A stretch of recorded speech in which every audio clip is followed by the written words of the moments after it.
IMF سے ہمیں قسط ملنا یہ کوئی خوشی کی بات ہے کہ یہ بربادی کی بات ہے؟ یہ تو بربادی کی بات ہے۔ لیکن جب اس کو فتح ملتا ہے، جب اس کو شکست ہو جاتی ہے یا اس کو کوئی بھی تکلیف پہنچ جاتی ہے تو وہ اللہ کی طرف رجوع کرتے ہیں، اللہ سے دعا مانگتے ہیں۔ جب اس پر برا وقت آتا ہے تو دعا مانگتا ہے۔ آپ نے دیکھ لیا ہوگا ہمارے حکمران یہ کر رہے ہیں، عوام یہ کر رہے ہیں، نہیں کر رہے، اس لیے تو یہ رو رہے ہیں، اس لیے تو رو رہے ہیں۔ لیکن وہ کیا کر رہے ہیں؟ اللہ سے دعا، اللہ کی طرف رجوع، رات کو اٹھ کر قرآن کو اٹھا کر تلاوت نماز پڑھ کے اللہ سے گڑ گڑا کے دعا مانگتے ہیں کہ یہ اللہ، یہ فتح آپ کی طرف سے ہے، ہم تو صرف کوشش کر رہے ہیں۔ اگر ان کو کوئی تکلیف اور مشقت آ جاتی ہے تو اللہ کی طرف ہاتھ اٹھا کر یا اللہ اس سے ہمیں کامیابی دے، ہمیں راستہ دکھا دے کہ میں اس وقت کیا کروں۔ تو یہ ان کی پہلی صفت۔ سلطنت عثمانیہ کے بانی عثمان خان غازی کے سب سے بڑی صفت یہ ہے رجوع الی اللہ، جو ہر چیز کی نسبت اللہ کی طرف کرتے۔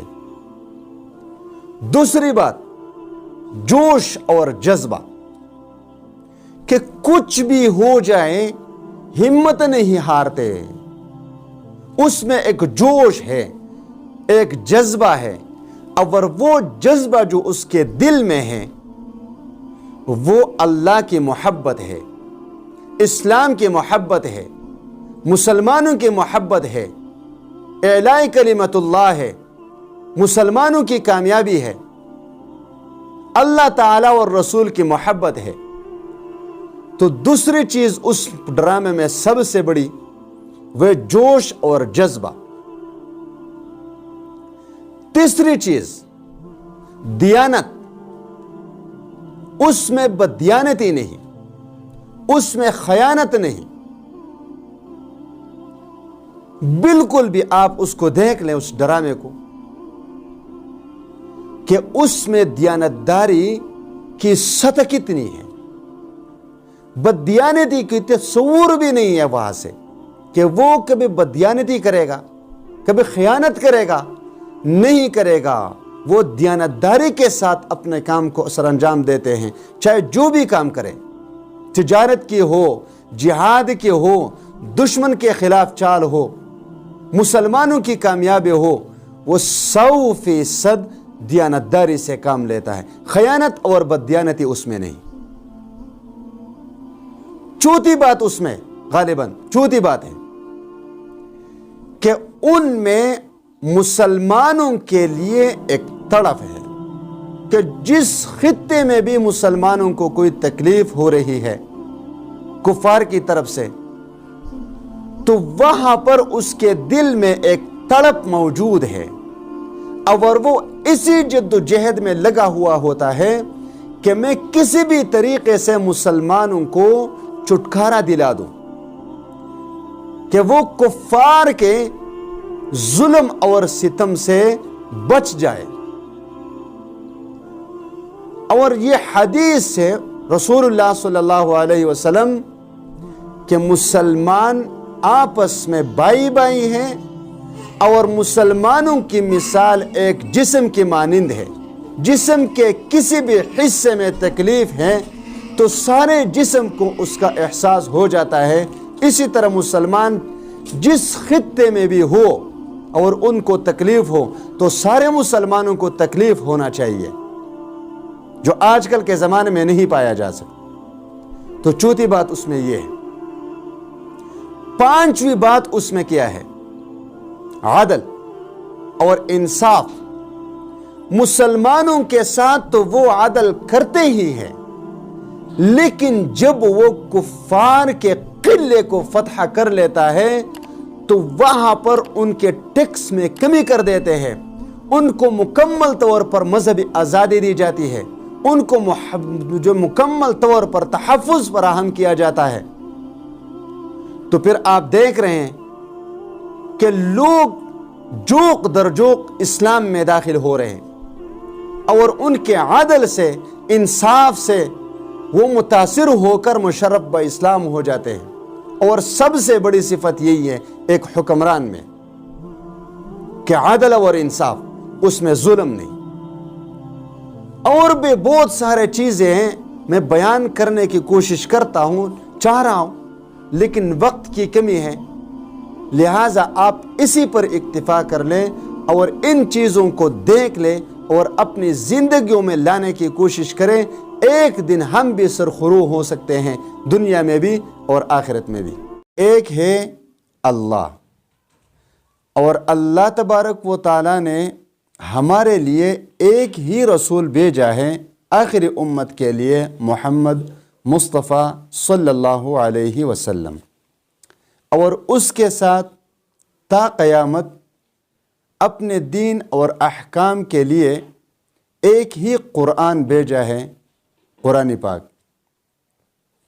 اب مسئلہ یہ ہے کہ رسول اللہ صلی اللہ علیہ وسلم کی اس امت کو اس کتاب میں جو آپ صلی اللہ علیہ وسلم پر نازل کیا گیا حکم دیتے ہیں، وَاعْتَصِمُوا بِحَبْلِ اللَّهِ جَمِيعًا وَلَا تَفَرَّقُوا، کہ آپ اللہ تبارک و تعالیٰ کے اس دین کو، اس قرآن کو مضبوطی سے تھامے رکھو اور ایک دوسرے کے ساتھ اختلاف نہ کرو۔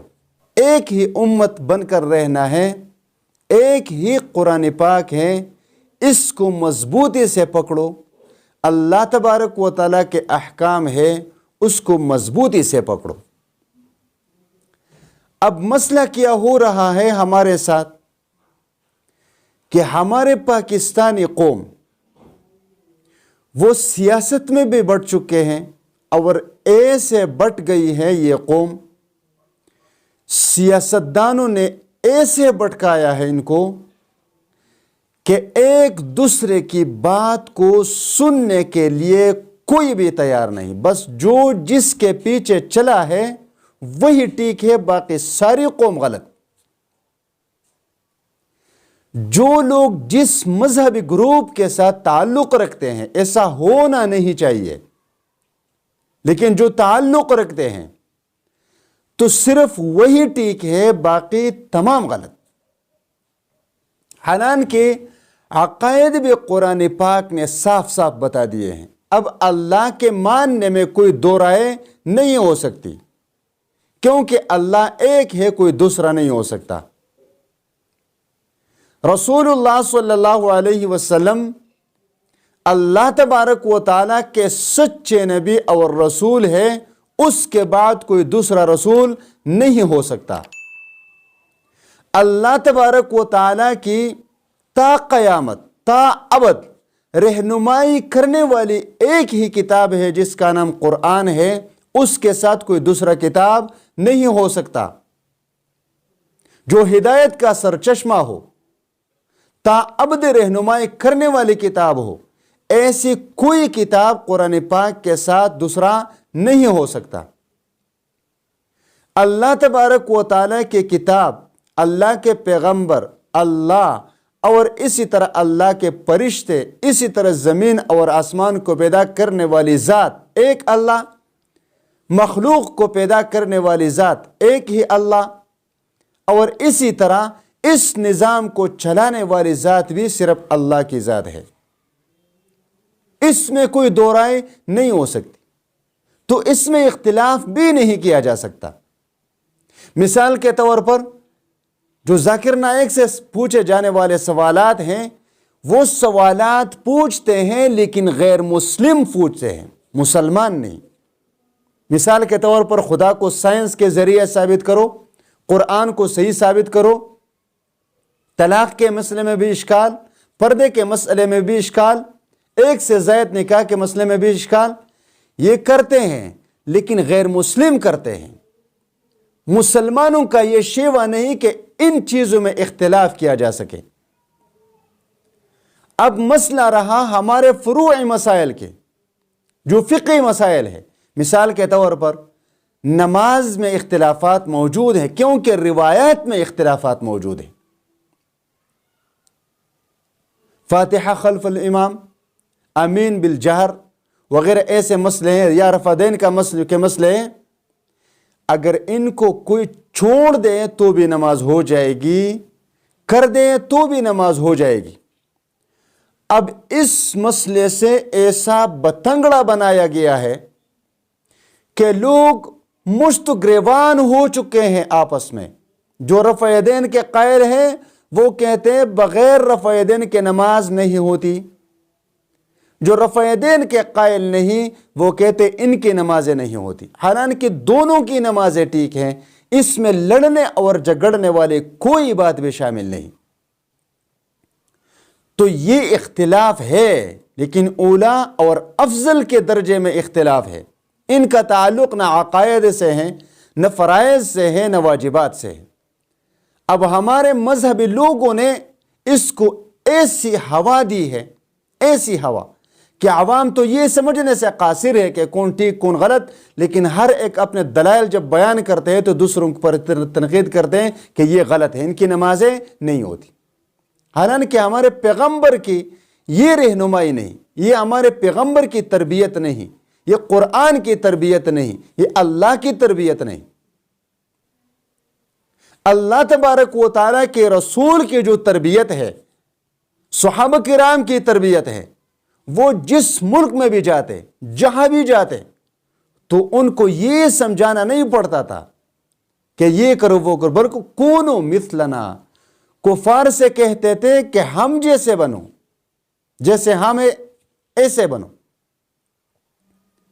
آج کل کا مسلمان ایسا کہہ سکتا ہے؟ نہیں کہہ سکتا۔ لہٰذا آپ اختلاف رکھیں، لیکن دلیل کے بنیاد پر، دلیل کے بنیاد پر، گالم گلوچ کی بنیاد پر نہیں، کیونکہ پہلے سے ہی یہ پاکستانی قوم آپس میں ایسی بڑھ چکی ہے۔ ہم گئے تھے ملتان میں ہماری تشکیل ہوئی تھی، میں 4 ماہ کے لیے گیا تھا تبلیغ، تو یقین کرے کہ وہاں کچھ ایسے لوگ ہیں جو ہمارے ساتھ مصافحہ بھی نہیں کرتے تھے اور کہتے تھے کہ یہ کافر ہے، یہ گستاخ رسول ہے، اگر ان کے ساتھ ہاتھ ملایا تو طلاق ہو جائے گی۔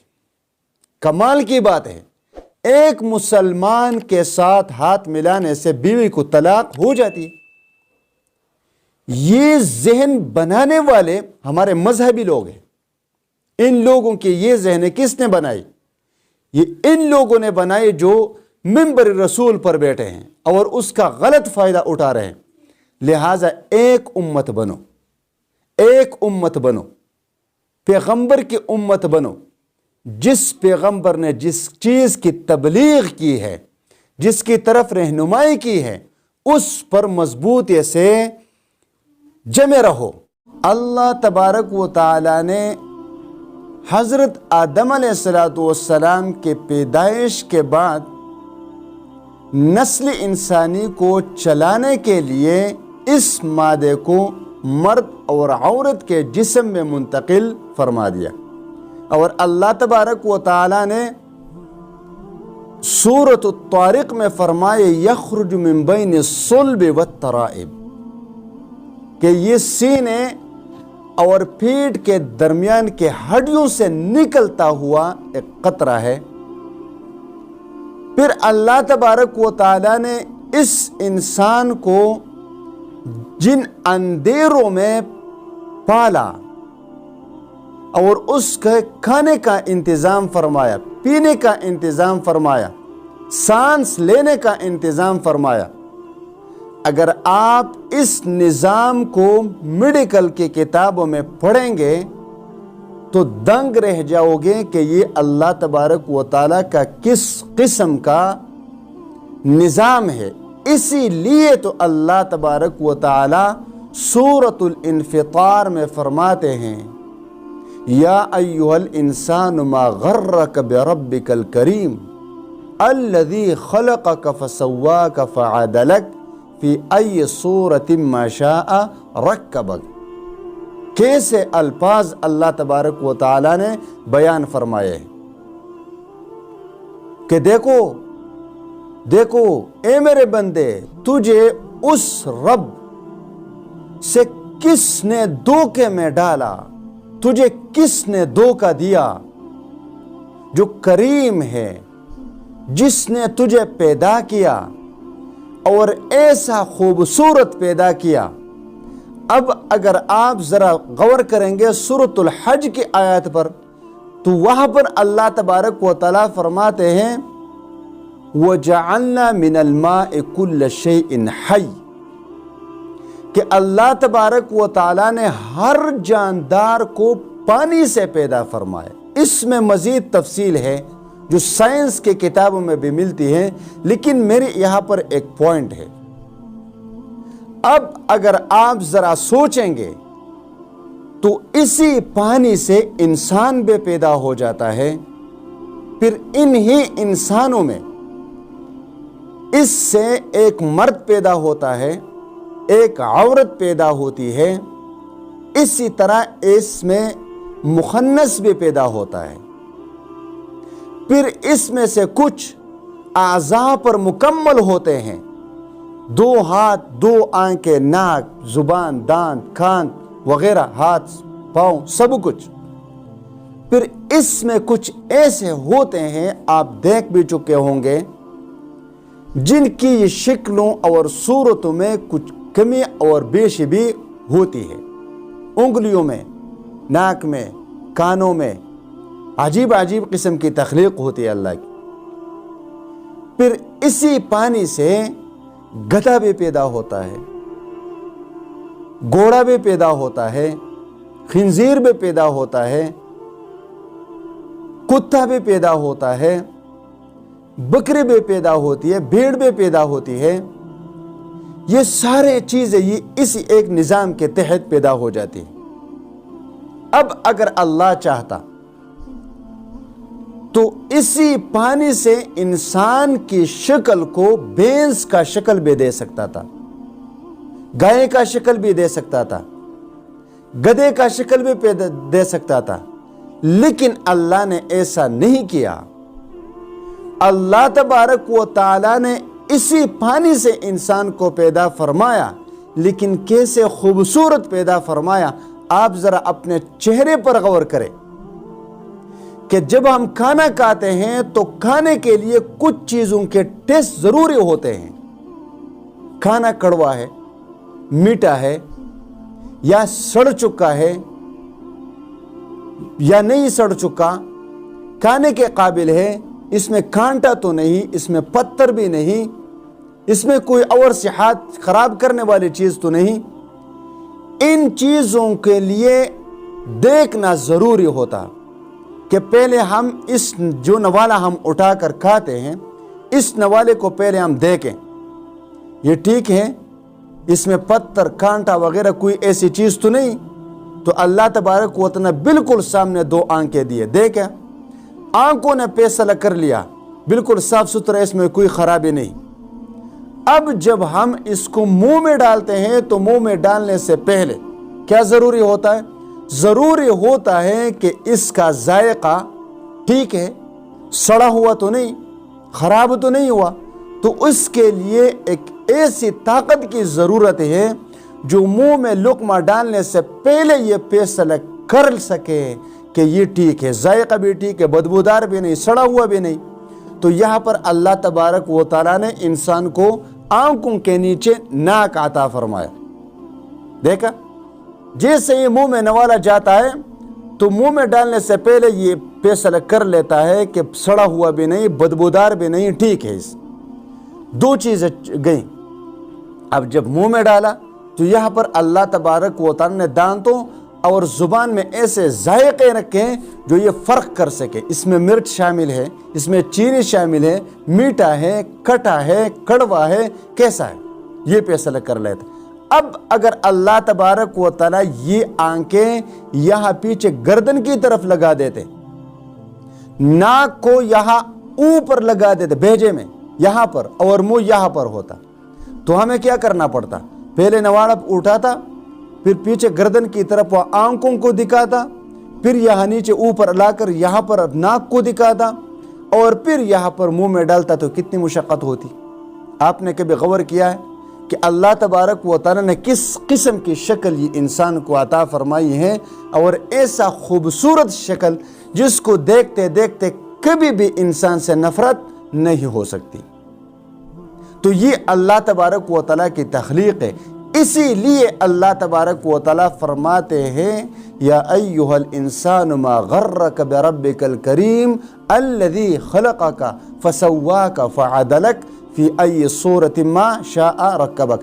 تم میرے تمام بیان کا خلاصہ ہیں کہ صرف اللہ کی عبادت کی جائے، صرف اللہ کی مانی جائے اور شیطان سے دور رہا جائے۔ اللہ تبارک و تعالیٰ نے حضرت آدم علیہ السلام کے پیدائش کے بعد نسل انسانی کو چلانے کے لیے اس مادے کو مرد اور عورت کے جسم میں منتقل فرما دیا، اور اللہ تبارک و تعالی نے سورۃ الطارق میں فرمائے یخرج من بین الصلب والترائب کہ یہ سینے اور پیٹ کے درمیان کے ہڈیوں سے نکلتا ہوا ایک قطرہ ہے۔ پھر اللہ تبارک و تعالی نے اس انسان کو جن اندھیروں میں پالا اور اس کے کھانے کا انتظام فرمایا، پینے کا انتظام فرمایا، سانس لینے کا انتظام فرمایا۔ اگر آپ اس نظام کو میڈیکل کی کتابوں میں پڑھیں گے تو دنگ رہ جاؤ گے کہ یہ اللہ تبارک و تعالیٰ کا کس قسم کا نظام ہے۔ اسی لیے تو اللہ تبارک و تعالیٰ سورۃ الانفطار میں فرماتے ہیں یا ایہا الانسان ما غرک بربک الکریم الذی خلقک فسواک فعدلک فی ای صورت ما شاء رکبک۔ کیسے الفاظ اللہ تبارک و تعالی نے بیان فرمائے کہ دیکھو دیکھو اے میرے بندے، تجھے اس رب سے کس نے دھوکے میں ڈالا، تجھے کس نے دھوکہ دیا جو کریم ہے، جس نے تجھے پیدا کیا اور ایسا خوبصورت پیدا کیا۔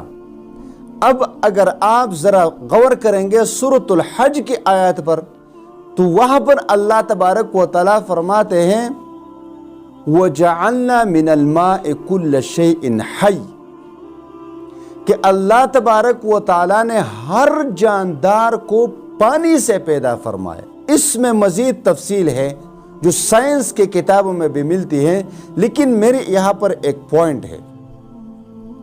اب اگر آپ ذرا سوچیں گے تو اسی پانی سے انسان بھی پیدا ہو جاتا ہے، پھر انہی انسانوں میں اس سے ایک مرد پیدا ہوتا ہے، ایک عورت پیدا ہوتی ہے، اسی طرح اس میں مخنث بھی پیدا ہوتا ہے۔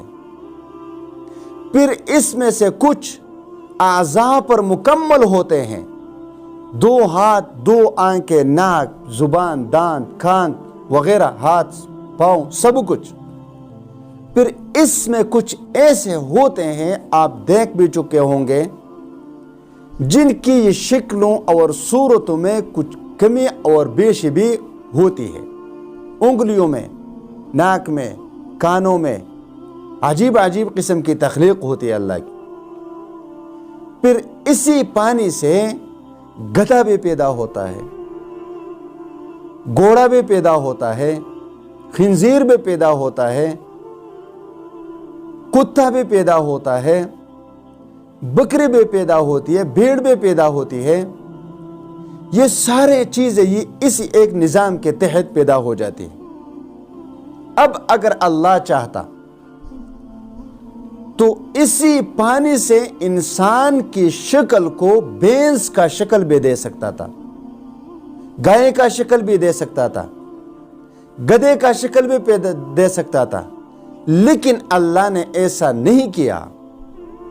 اللہ تبارک و تعالی نے اسی پانی سے انسان کو پیدا فرمایا، لیکن کیسے خوبصورت پیدا فرمایا۔ آپ ذرا اپنے چہرے پر غور کریں کہ جب ہم کھانا کھاتے ہیں تو کھانے کے لیے کچھ چیزوں کے ٹیسٹ ضروری ہوتے ہیں. کھانا کڑوا ہے، میٹھا ہے، یا سڑ چکا ہے یا نہیں سڑ چکا، کھانے کے قابل ہے، اس میں کانٹا تو نہیں، اس میں پتھر بھی نہیں، اس میں کوئی اور صحت خراب کرنے والی چیز تو نہیں. ان چیزوں کے لیے دیکھنا ضروری ہوتا کہ پہلے ہم اس جو نوالا ہم اٹھا کر کھاتے ہیں، اس نوالے کو پہلے ہم دیکھیں، یہ ٹھیک ہے، اس میں پتھر کانٹا وغیرہ کوئی ایسی چیز تو نہیں. تو اللہ تبارک و تعالی نے بالکل سامنے دو آنکھیں دیے، دیکھیں، آنکھوں نے فیصلہ کر لیا بالکل صاف ستھرا، اس میں کوئی خرابی نہیں. اب جب ہم اس کو منہ میں ڈالتے ہیں تو منہ میں ڈالنے سے پہلے کیا ضروری ہوتا ہے؟ ضروری ہوتا ہے کہ اس کا ذائقہ ٹھیک ہے، سڑا ہوا تو نہیں، خراب تو نہیں ہوا. تو اس کے لیے ایک ایسی طاقت کی ضرورت ہے جو منہ میں لقمہ ڈالنے سے پہلے یہ فیصلہ کر سکے کہ یہ ٹھیک ہے، ذائقہ بھی ٹھیک ہے، بدبودار بھی نہیں، سڑا ہوا بھی نہیں. تو یہاں پر اللہ تبارک و تعالیٰ نے انسان کو آنکھوں کے نیچے ناک عطا فرمایا. دیکھا، جیسے یہ منہ میں نوالا جاتا ہے تو منہ میں ڈالنے سے پہلے یہ فیصلہ کر لیتا ہے کہ سڑا ہوا بھی نہیں، بدبودار بھی نہیں، ٹھیک ہے. اس دو چیزیں گئیں. اب جب منہ میں ڈالا تو یہاں پر اللہ تبارک و تعالیٰ نے دانتوں اور زبان میں ایسے ذائقے رکھے جو یہ فرق کر سکے. اس میں مرچ شامل ہے، اس میں چینی شامل ہے، میٹھا ہے، کھٹا ہے، کڑوا ہے، کیسا ہے، یہ فیصلہ کر لیتا. اب اگر اللہ تبارک و تعالیٰ یہ آنکھیں یہاں پیچھے گردن کی طرف لگا دیتے، ناک کو یہاں اوپر لگا دیتے بھیجے میں یہاں پر، اور منہ یہاں پر ہوتا، تو ہمیں کیا کرنا پڑتا؟ پہلے نوالا اٹھاتا، پھر پیچھے گردن کی طرف وہ آنکھوں کو دکھاتا، پھر یہاں نیچے اوپر لا کر یہاں پر ناک کو دکھاتا، اور پھر یہاں پر منہ میں ڈالتا. تو کتنی مشقت ہوتی. آپ نے کبھی غور کیا ہے کہ اللہ تبارک و تعالیٰ نے کس قسم کی شکل یہ انسان کو عطا فرمائی ہے، اور ایسا خوبصورت شکل جس کو دیکھتے دیکھتے کبھی بھی انسان سے نفرت نہیں ہو سکتی. تو یہ اللہ تبارک و تعالیٰ کی تخلیق ہے. اسی لیے اللہ تبارک و تعالیٰ فرماتے ہیں یا ایھا الانسان ما غرک بربک الکریم الذی خلقک فسواک فعدلک فی ای صورت ما شاء رکبک. تم میرے تمام بیان کا خلاصہ ہیں کہ صرف اللہ کی عبادت کی جائے، صرف اللہ کی مانی جائے اور شیطان سے دور رہا جائے.